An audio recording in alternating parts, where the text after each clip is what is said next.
I don't disagree with the right. They just don't organize well. The problem with the right is by being so goal-oriented, they tend to look for quick, easy solutions, and there aren't any. The thing about the left is they just keep eating at the elephant until they get there, where the right won't do that. Because the enemy has been so successful at factionalizing, promoting identitarianism, the right's factions are now identities. Also sub-identities. Right. And so you have this problem of two generations of guys who've been disintermediated from the men that usually worked with them. They've been isolated into a working class and a laboring class that's devoid of middle, and upper class advocates. And so they're sort of lost boys. So the lost boys are clinging on to what they understand best. Now, there's a natural distribution in conservatism that's ancient, which is the Burkeans like me. I'm a sort of Burkean Jeffersonian. You have the Christians, the social, and the financial, and libertarian. That spectrum is always out there. And so what's happened is that just as political groups had doubled down on their priors, what we've seen among conservatives is doubling down on their priors. So in other words, an absence of a leadership that unites the factions, and under the condition where the left controls all the discourse and the ability to cancel people eliminates the ability for anyone to rise to a position of prominence, these people are all doubling down on whatever it is they understand. The problem is the laboring, working, and lower middle classes don't understand much. So they double down on Christianity, they double down on Catholicism, they double down on nationalism, they double down on ethnocentrism, and they double down on aggressive ethnocentrism.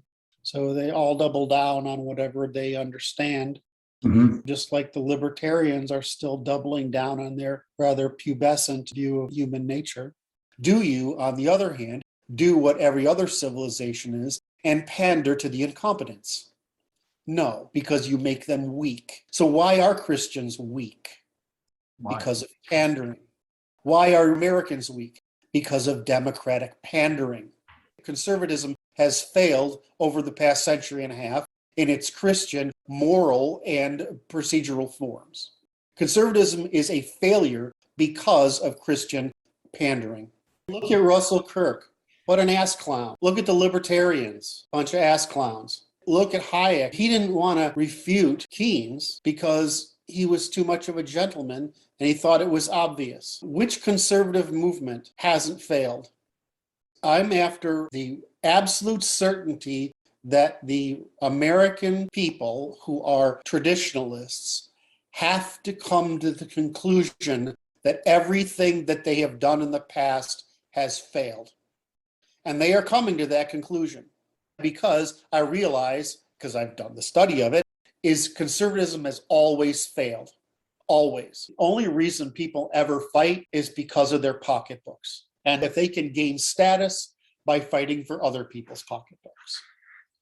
Because I don't believe it's possible for anyone to sell anything when the two sides are intuitionistically being driven into separation by normal genetic processes that have been let loose by modern wealth and modern communications and the vulnerability of Western Christian civilization to sedition from within by its excessive tolerance and excessive want of consensus. People have been atomized. They've atomized people. The right conservatives are naturally in trifunctionalism, are naturally in factions that require a leader and the law and a state and a church together to organize them. So what the enemy has done is undermine our institutions. And they've atomized everybody, and they've taken control of communications. The first people they displaced using the Vietnam War were the military aristocracy. They took the military out of politics. They pushed them out. Whereas generally, the military was how you got legitimacy to participate in politics. That's number one. The second thing they did was they overtook the academy.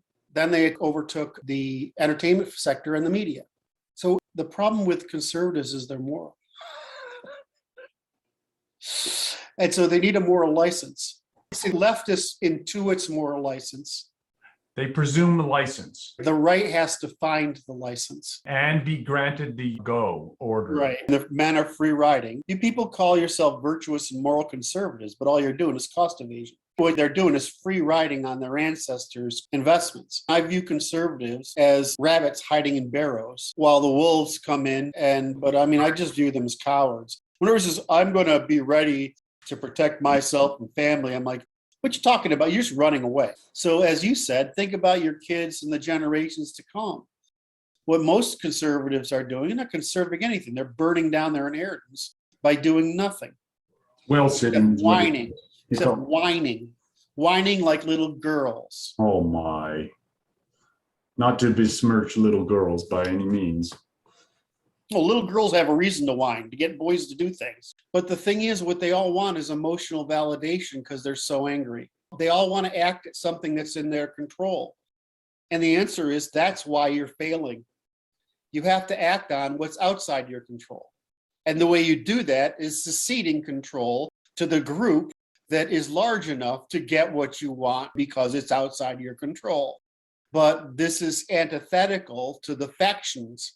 They don't want to unite and come together like the left does in order to advance a common interest.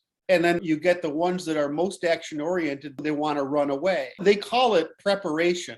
What they're talking about is retreat. What do you do when defense is no offense? The defensive war is a losing war. And so they're trying to lose. The only way you fight is by submitting to the group in order to obtain a group advantage. This individualism is only good when it's economic. It's not good when it's military and strategic. In the end, we're fighting against a lot of conservative intuitions.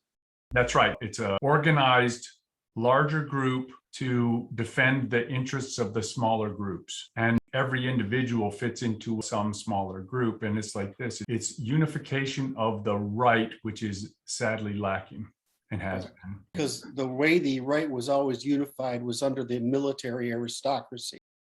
And the post-war effort to displace the traditional military aristocracy eliminated our ability to unify. The reason Western civilization began declining was with the French eradication of the monarchies. Because that's what's necessary for these different factions to both explore their maximum opportunities, yet unite in defense. Because just like there's value in the sexes being different, there's value in the factions being different. Can we make conservatives understand that? I don't know. The people do what conservatives naturally do, which is follow personalities. And so we have to find enough people with enough personalities who are willing to provide leadership for the group as part of a whole, rather than obtain clicks and kickbacks and emotional rewards for monopolizing and dividing people along their factions. So we need to find factional heads that are unifiers rather than dividers. Very hard problem. Our guys want to feel good because that's what's important to them, but they don't necessarily want a solution that they have to think about or they have to do something about. So what's really happening is if you make any given sector feel good, it comes at the costs of every other faction. If you state a solution to the problem that's free of anger and doesn't appeal to your faction's feels, your faction's feels, your faction feels, because those feels are what make us different. If you feed that rage, it actually comes at the cost of divisiveness.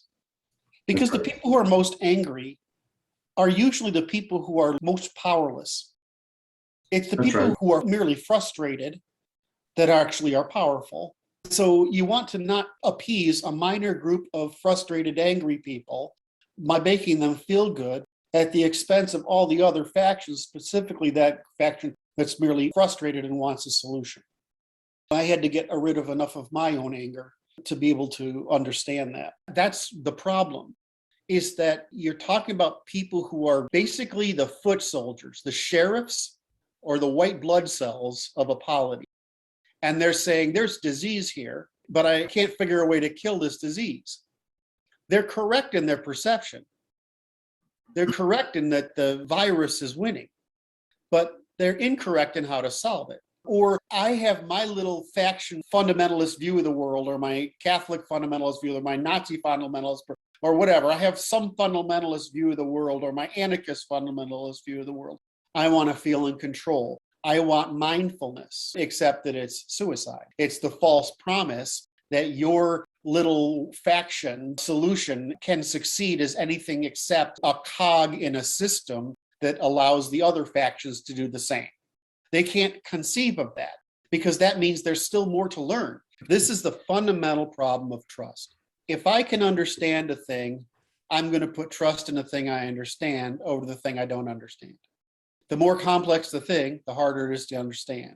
The more systemic the thing, in other words, the more parts are in motion, the more supply-demand angles on this thing, the more I'm going to have difficulty understanding it, the more I'm going to resist it. So what everybody does is they say, I want my way because I can understand it. So I want my way to be guided by the church because that worked. Well, no, it didn't, but the church was going the right direction. I want fascism because that would have worked. Well, it would have worked for war. It wouldn't work for after war. So all these things is what you're looking for is a means of decidability. In other words, who's going to decide? And so what you say is, I want someone in charge whose decisions agree with me. But that means that everybody's constantly at war on the right and everybody's constantly united on the left. The trick is you're not going to convince the other conservatives that don't agree with your particular bent or bias in conservatism to be like you, because this guy's a monarchist. He's not going to do it. And he's going to do what he does, and you're not going to agree. And then the lefties will keep on driving Cthulhu to the left. Everybody's answer is basically, I want attention so you'll serve me. Why is the state ever going to give you attention and serve you when it's against their interests? I haven't seen a single conservative who said anything else. I was filtering through libertarians to try to find the few people with enough knowledge. What terrified me is how few I found. It's more likely that a conservative rather than a libertarian will have the historical knowledge. A libertarian will understand economics, but will very infrequently have the historical knowledge. And libertarians tend to have a boyish understanding of human nature. Whereas you find in the conservatives, they have a really good understanding of human nature and they have historical knowledge. They probably lack economic knowledge, especially behavioral economics. And they probably lack understanding of the law as other than equal to morality. So you have this problem. You get into these guys who are into fascism, and you find these guys who really know what they're talking about. The problem is they can't divorce fascism as an aspect of total war from the ideological wrapper that's basically power signaling. The thing is, if you were in Germany at the time, you would have gone along with it. We all would have, because it was awesome at the time. The problem is you take a good idea to extremes. You take a guy like Hitler, who's really a religious character by nature. He put ideology of this faith ahead of empirical evidence. And then you attract all the fucking lunatics around you and you get lunatic behavior. They can't separate the operational function of a government as suppressing both the French universalists, the communist universalists, and the Anglo-universalist. The fascists are saying, we don't want to play that game. We want to maintain what is the core of Germanness, which is a military organization of people who have duty to one another over some abstract cause. In that sense, it makes sense. But you can't get anybody who studied the subject to be that adult about the subject, because they're not going to attract you to the subject because of its strategic, economic, political insights. They're drawn to it for its power signaling. Okay, well, now you can't have an adult conversation there. Conservatism is just as emotional and counter-rational as leftism is. It's just masculine and feminine counter-rational. It's like you can't have an ethno-nationalist get so hung up on the race issue that you can't talk about how to solve it. A civic nationalist gets so hung up on offense being offensive that you can't have an adult conversation. A libertarian, it's really a religious ideology. I just view all these people as absolutely crazy. Here's my insight. Okay. Anybody who can defect has. Oh, okay. Any person that's capable of performing that role is already defected because they have too much vested in the status quo to protect the lower middle class, working class, and laboring class, which is the army. The upper classes, the people who can defect, are abandoning the army which makes their privilege possible. And so I'm not doing that. That's why I say, who else is out there doing hard work to solve the problem? Right. They're talking, well, I'm trying to bring people together and unify them. That's like saying I'm trying to form a knitting circle at church. Like the elites have all joined the opposition, or at least they've joined the silent opposition. When you say defect, you mean defect away from Yes. This team. They've defected. I think They've joined the opposition. They're not joining as in assisting. They're joining and not resisting. They're justified in their behavior according to their standards, and their standards are fairly low. For me, the temptation is huge. I could disavow all this stuff as a lost experiment, Right. go anywhere, raise a couple more $1 million, go back to making, $500,000 a year. The worst that would happen is I'd be happy. I wouldn't pay attention to news or anything. And sometimes I think about, the fuck am I doing this? Because it's so frustrating. But I can't come over the moral. I can't do it. So I'm going to do it anyway, even if it kills me. Deal. Well, it shouldn't have to do that, I hope. It probably will. Oh my. Anyway, I see this problem like I see business problems or Right. military problems. We have a product to sell, or we have a strategy we need to implement militarily. And we have no chain of command we can trust on the strategic side. We have no chain of command that can perform or execute because we can't develop any unit cohesion. We have no chain of command. We have no method of communication. We have no unit cohesion. In fact, we have very similar to the problem of the Middle East, where everybody's interested in their own little faction, and that's why the Middle East can't fight a war. Everybody thinks they're smarter at the next level down, and they're more interested in outwitting the hierarchy in order to get a short-term advantage for self and family than they are for the common good. That's what's going on. So our guys are acting like the Middle East. They're acting like Muslim tribalists. And so on the one hand, we have no military hierarchy of command. We have no cultural hierarchy of command. We could have done it, but the left has taken social media from us, which was allowing us to build the cultural hierarchy of command. That was why they took it out, is because we were actually unifying using social media. But since it's all a non-white platform, they took it away. Then we have no unity of producing any kind of organization that can bring us into common consensus, because none of these people will identify around an idea. So we don't have a military hierarchy to perform, we don't have a cultural hierarchy to cause formation, and we don't have an idea to form around. It's just that when all the people at the top have defected, you're stuck with a bunch of corporals, and that's what we have. What's the reason for lieutenants, which is usually the libertarians? The purpose of lieutenants is to issue orders to the sergeants and corporals and whatever, so they can execute without really understanding grand strategy. The left doesn't have this problem. Shit flows down through that system like you wouldn't believe. And people just show up. And our guys don't do that because they have this need for control. They won't just pay the cost. They need too much certainty. There's just no upper middle class lieutenants to manage the foot soldiers. The opposition is able to cause them to defect by paying them off, essentially. Or they threaten them, they cancel them. They cancel them before they can form an officer corps. And without an officer corps, you can't organize the peasants. Because right now, the only people who have any political power are moms. Moms are doing great work right now. Well, I know, but that's a measure of how weak the right is.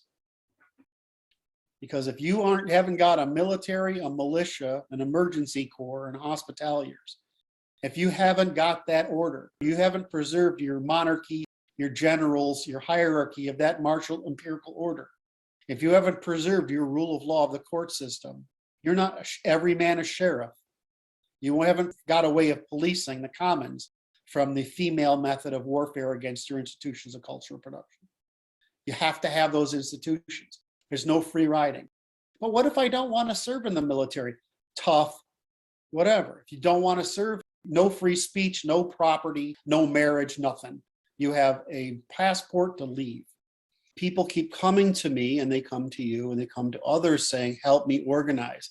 But you can't organize without something to organize around when you're left with organizing around a personality in the absence of policy. The reason the enemy wins is our people intuitionistically are hierarchical, intuitionistically hypermoral.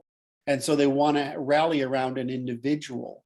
But the enemy's strategy is to knock down individuals before they can attain sufficient power to function as a rallying point. Trump is the only person that's been able to, and he comes with a lot of baggage. What happens with the right is that we have a tendency to make judgments on our own, show me empirically. We have a tendency because of that to not rely on others for our information. We have a tendency to narrow that information, specialize in the information we pursue because it is something that we can develop competency in, so that we don't have to depend on others for information, so that we can have control of our own destiny, so that we can have responsibility for our destiny because we like responsibility.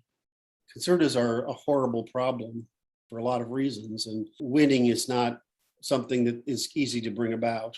So we went out to this dinner last night. I tried to explain a little bit why conservatives failed last night, and they don't want to hear it because of the reason conservatives fail. So I was trying to describe, this is what I hear from, won't somebody lead us, please? Every conservative statement is boiled down to, won't somebody lead us, please? Or here's my negotiating position on what I want from a leader. And I'm like, that's why you lose. Leaderlessness, factionalism, posturing, overconfidence. And then the worst of all is that the left wins by incrementalism. They'll all show up to move the needle 1/10 of a degree. Conservatives won't show up unless they think it's one and done. Everything you intuit is a desperate search for control without taking any risk. The left may be wrong what they're shooting for, but they do politics right. The right may be right what they're shooting for, but they do politics wrong. And you can't fucking fix it because it's fucking brainstem. Unless we have an army with an authoritarian at the top to overcome the natural self-centeredness of a conservative, its natural overconfidence, they can't actually do it. They don't understand that our job is to produce limits, not direction. They don't understand that democracy makes it very difficult for a minority of limit producers, conservatives, to produce those limits. And worse so, the problem is there's people in every sector that agree with conservatives, certainly the military. There's people that agree with conservatives in government. Not as many. I don't know if there are any in the academia, maybe in the STEM areas. But conservatives aren't creating a situation where they're making it possible for the elites that do exist to move to their side. Because why? They show up and do stupid fucking monkey stuff. They let the left bait them into hazards. In other words, bait them into violence. They do stupid monkey stuff. And so there's no strategic leadership on the right, which is why the right is a bunch of ass clowns. Because you get the Christians that won't listen, the Nazis who won't listen, the ethno-nationalists, the civic nationalists on the right, and they're traditionalists. And this whole fucking spectrum is a bunch of little kids saying my way. This need for one and done control, certainty, the conservative need for certainty, this belief that they've got to have a victory in order to do anything. This is all the right's problem. It's a problem of political incompetence. Every basic instinct you have is wrong, causes you to fail. Every time you act the way you do, you let the enemy frame you as evil.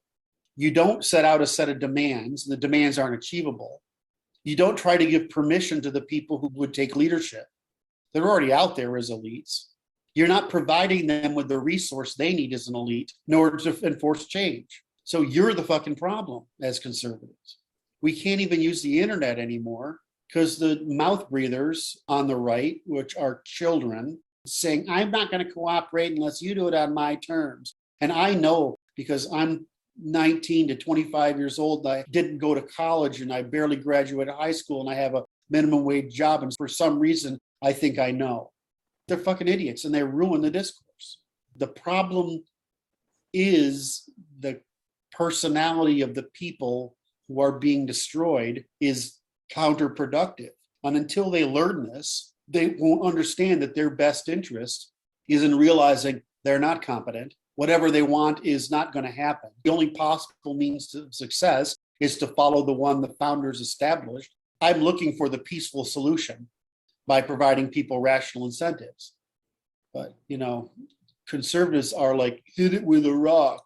That's their level of political thought. Almost all of these talking heads on the internet, Yes. what they're doing is providing therapy.